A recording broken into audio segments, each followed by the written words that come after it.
Welcome students, compound sentence की एक और टाइप को आज हम सॉल्व करना सीखेंगे और फिर देखेंगे कि इसके सॉल्यूशन सेट को कैसे नंबर लाइन पे रिप्रेजेंट किया जा सकता है। तो जैसे आप देख रहे हैं कि हमारे पास ये एक एब्सोल्यूट वैल्यू इसमें एक्सप्रेशन शामिल है, तो जाहिर बात है कि जब हम एब्सोल्यूट का सिंबल यहाँ से हटाएंगे तो जो इसकी डेफिनेशन है अकॉर्डिंग टू एब्सोल्यूट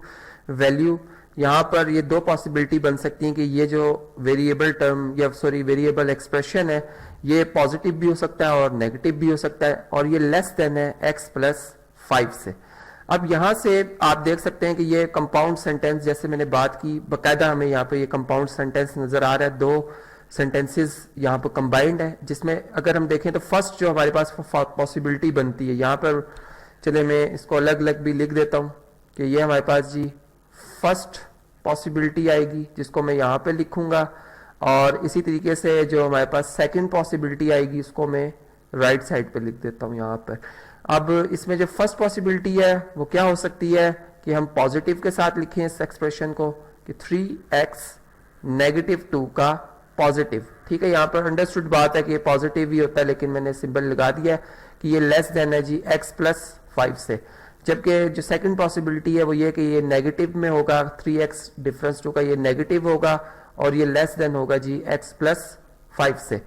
अब इन दोनों जो हमारे पास ये सेंटेंसेस आ चुके हैं, इन इक्वेशंस आ चुकी हैं, इनको अगर हम सॉल्व करते हैं सेपरेट, तो यहाँ से जो रूल है उसके मुताबिक हम ये रखते हैं जी कि वेरिएबल टर्म को हम सेपरेट कर रहे होते हैं और उसमें भी उन टर्म्स को शिफ्ट किया जाता है जिनके कोफिशिएंट स्मॉल होते हैं। जैसे x का कोफिशिएंट 1 है तो इसको मैं इधर शिफ्ट करूंगा, जबकि कॉन्स्टेंट्स में हम इस चीज को इग्नोर करते हैं और बस अपनी सिंप्लीफिकेशन के लिए उन कॉन्स्टेंट्स को हम शिफ्ट कर रहे होते हैं। तो यहाँ से नेगेटिव 2 को मैं शिफ्ट कर दूंगा जी राइट साइड पे, तो ये आ जाएगा पॉजिटिव 2। यहाँ से अगर इनका डिफरेंस देखा जाए तो ये 2x बनता है जो कि लेस देन है 7 से,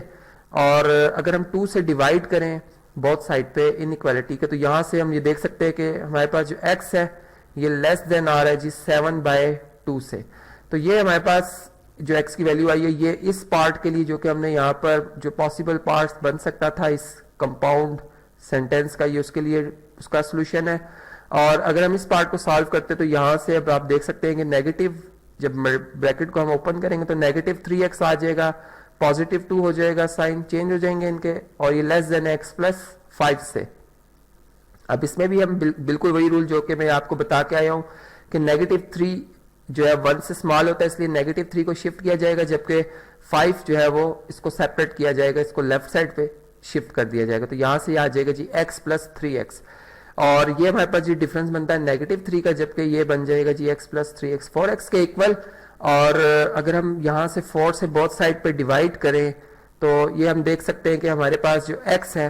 x की जो वैल्यू आ रही है वो -3/4 से ग्रेटर आ रही है।